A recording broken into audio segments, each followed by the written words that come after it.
Whispering Chicken presents. Alright, I'm going to just start doing that when I don't feel like doing a theme song. But this is Clumsy Hippo's Morning Cereal Friday edition. And this is an off week because last week finished up the two-parter Love Knows Nothing. And next week we're going to have a story that's just one part. And it's what I call a toe testing tale. I had been, distracted with whatever I was distracted with at that particular time, and hadn't been writing in a while. So, I kind of go in and test the waters and see, if I got anything, right now.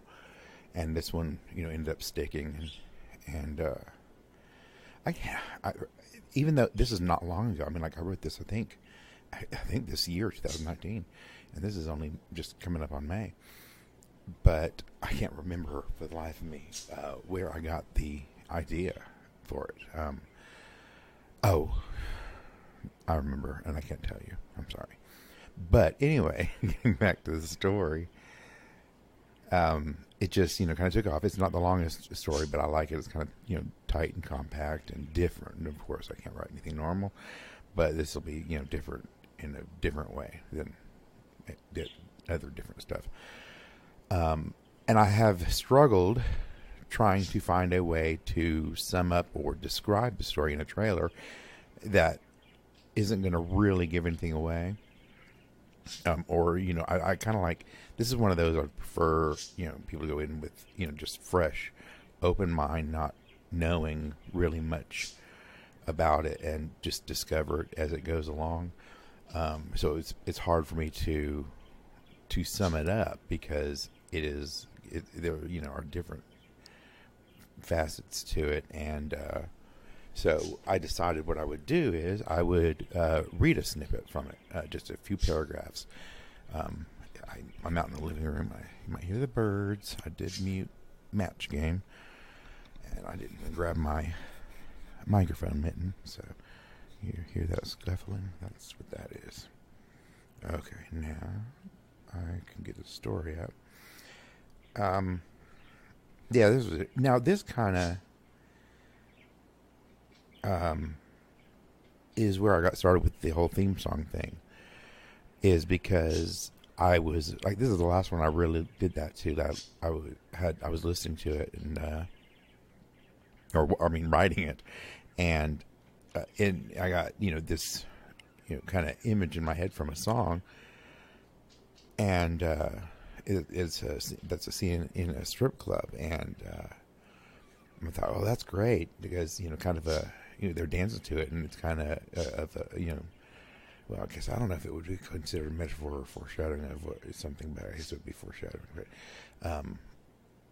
and then I found another like acoustic version of the song, and I was like, oh, that's kind of interesting, because it was kind of down and depressed version of the other rockin' song version, and I was like, oh, one could play before and one could play after, of course, as if it's on some kind of screen or anything like that, which is never going to happen, I know.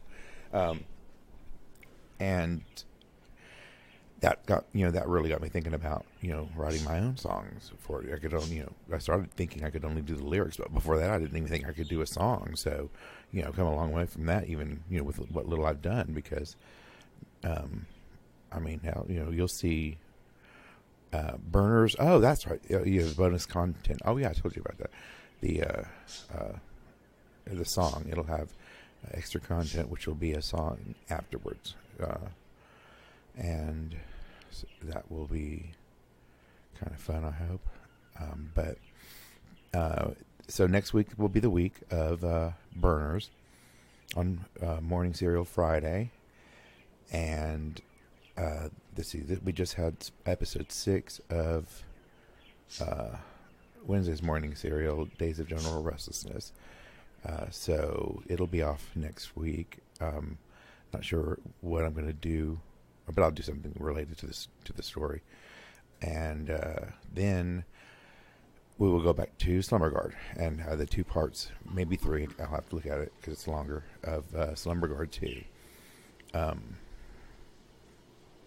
So, yeah. Okay.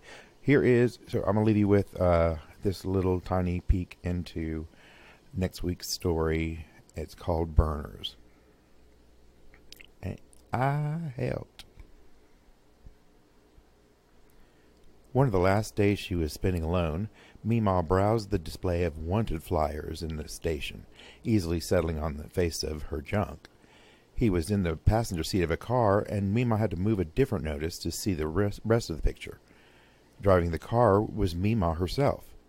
Confused, she leaned in, squinting, then quickly replaced the other flyer. Glancing around, Meemaw spotted a woman on her phone, and at her feet was a small boy. And tossed casually onto the floor behind him was what she supposed to be the child's phone. Just 2 steps, and she was bending to pick the phone up, and a smooth transition into walking past the mother and child. The phone was held to her ear while fabricating a conversation in which she was a loud talker. "You're kidding. What hospital? Oh my God, that's across town. I'm not being belligerent. Are you still mad about the potato salad?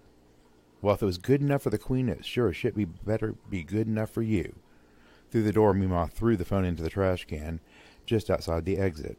Taking another from her pocket, she ordered an Uber, continuing to walk and think about how she had no recollection of ever driving junk anywhere.